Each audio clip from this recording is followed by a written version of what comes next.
जिंदाबाद जिंदाबाद सिंह जी जिंदाबाद जिंदाबाद जिंदाबाद उज्जवल दास जिंदाबाद जिंदाबाद जिंदाबाद भारतीय जनता पार्टी जिंदाबाद जिंदाबाद जिंदाबाद स्वर्गीय उपेंद्र नाथ दास अमर रहे अमर रहे अमर रहे स्वर्गीय उपेंद्र नाथ दास अमर रहे अमर रहे अमर रहे भारतीय जनता पार्टी जिंदाबाद जिंदाबाद जिंदाबाद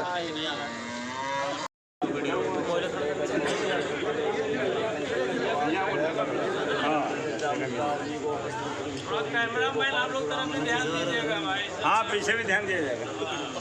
मुन्ना भैया है उधर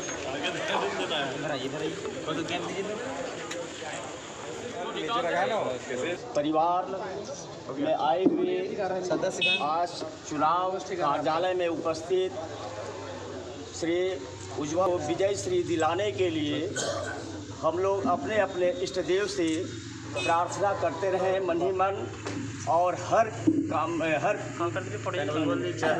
अभिभावकगण जितने भी कार्यकर्ता सभी प्रार्थना करें मन ही मन कि अपनी विजय श्री इनको बहुत भारी मतों से प्राप्त हो।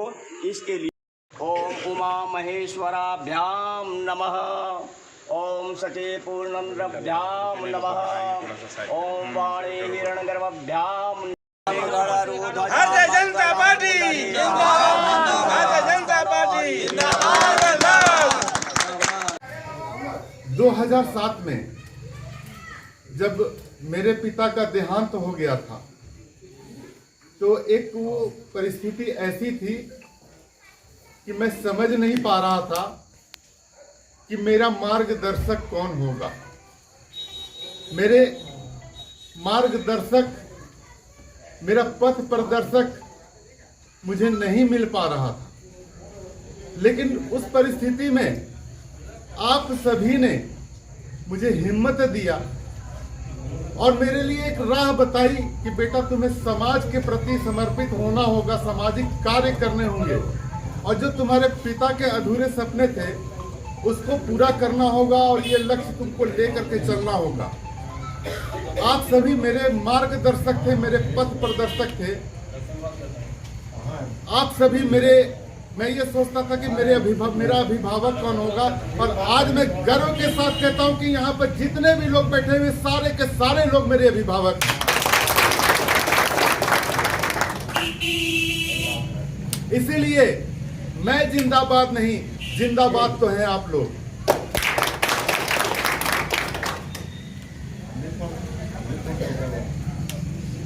जब मैं राजनीतिक जीवन में आया था तो एक उद्देश्य था कि अपने पिता के अधूरे सपने को पूरा करूंगा जो अपने कार्यकाल में वो नहीं कर पाए।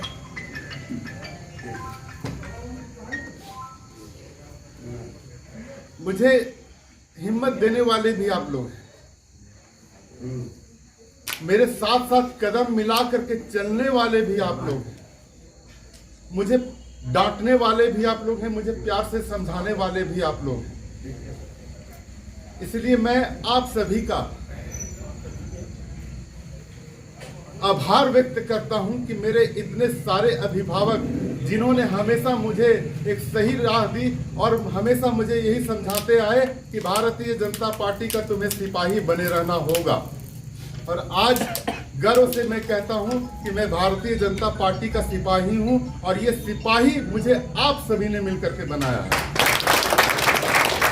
के मान सम्मान की रक्षा करना, सिमरिया का सतत विकास करना, मयूरहंड प्रखंड का सतत विकास करना। आप 2007 से सिमरिया विधानसभा क्षेत्र के विभिन्न प्रखंडों का भ्रमण किया है। इस भ्रमण के दौरान आप क्षेत्र में किन किन चीज़ों को चयन किया है कि चुनाव जीतने के बाद यह पहली प्राथमिकता आपकी होगी? प्राथमिकता के आधार पर अगर देखा जाए तो बहुत सारी प्राथमिकताएं हैं। जैसे शिक्षा के क्षेत्र में प्राथमिकताएं हैं, उसको भी पूरा करना मेरे पहली प्राथमिकता होगी। दूसरी चीज़ है कि यहाँ पे ये कृषि बहुल क्षेत्र है और कृषि बहुल क्षेत्र में यहाँ पे सिंचाई के लिए उपलब्धता हो, साधन उपलब्ध हो और ये मेरी पहली प्राथमिकता होगी। और हर घर नल योजना के तहत में जो हमारे सेंट्रल गवर्नमेंट ने इसको दिया था, हम लोग उस चीज़ को भी आगे बढ़ाएंगे।